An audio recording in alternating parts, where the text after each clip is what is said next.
ಬಾಗಲಕೋಟೆ ಜಿಲ್ಲೆಯಾದ್ಯಂತ ವಿಜೃಂಭಣೆಯ ಗಣೇಶೋತ್ಸವ ಆಚರಣೆ. ಪ್ರತಿ ವರ್ಷದಂತೆ ಈ ವರ್ಷವೂ ಕೂಡ ವಿಘ್ನ ನಿವಾರಕ ಗಣೇಶೋತ್ಸವ ಆಚರಣೆಗೆ ಭಕ್ತಗಣ ಆತುರತೆಯಿಂದ ಕಾಯುತ್ತಿದ್ದು, ಶ್ರದ್ಧಾ ಭಕ್ತಿಯಿಂದ ವಿಘ್ನ ವಿನಾಶಕರನ್ನ ಪೂಜಿಸಿ ಧನ್ಯತೆ ಪಡೆಯುತ್ತಾರೆ. ಅದೇ ರೀತಿ ಜಿಲ್ಲೆಯಲ್ಲಿ ಹಲವೆಡೆ ಗಣೇಶೋತ್ಸವ ವಿಜೃಂಭಣೆಯಿಂದ ಆಚರಣೆಗೊಂಡಿದೆ. ಈ ಬಾರಿಯ ಗಣೇಶ ಮಹೋತ್ಸವದ ಆಚರಣೆಯ ದಿನಾಂಕ ಗೊಂದಲದ ಗೂಡಾಗಿದ್ದು, ಕೆಲವರು ಸೋಮವಾರ ಗಣೇಶೋತ್ಸವ ಆಚರಣೆ ಮಾಡಿದರೆ, ಇನ್ನು ಕೆಲವರು ಮಂಗಳವಾರ ಗಣೇಶೋತ್ಸವ ಆಚರಿಸಲು ಸಿದ್ಧತೆ ನಡೆಸಿಕೊಂಡು ಗಣೇಶನನ್ನ ಕೂರಿಸಿ ಹಬ್ಬವನ್ನ ಸಡಗರ ಸಂಭ್ರಮದಿಂದ ಆಚರಿಸಿದ್ದಾರೆ. ಪಟ್ಟಣದಲ್ಲಿ ಬಹುತೇಕ ಗಣಪತಿ ಪ್ರತಿಷ್ಠಾಪನೆ ಸೋಮವಾರ ಮತ್ತು ಮಂಗಳವಾರ ಗಣೇಶ ಪ್ರತಿಷ್ಠಾಪನೆ ಕಾರ್ಯಕ್ರಮವು ನೆರವೇರಿದೆ.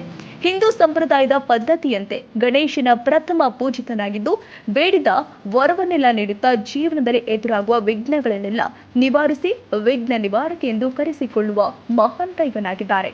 ಗಣೇಶ ಪ್ರತಿಷ್ಠಾಪನೆಯ ಆಚರಣೆಯ ಕಾರ್ಯಕ್ರಮದಲ್ಲಿ ಪಾಲ್ಗೊಳ್ಳದೆ ಹಿಂದೆ ಸರಿಯುವ ಯಾವೊಬ್ಬ ಹಿಂದೂ ಸಿಗಲಾರ. ಪಟ್ಟಣದ ಪ್ರಮುಖರು ಹಾಗೂ ನಾಗರಿಕರು ಸೇರಿದಂತೆ ಇನ್ನಿತರರು ಪಾಲ್ಗೊಂಡಿದ್ದರು.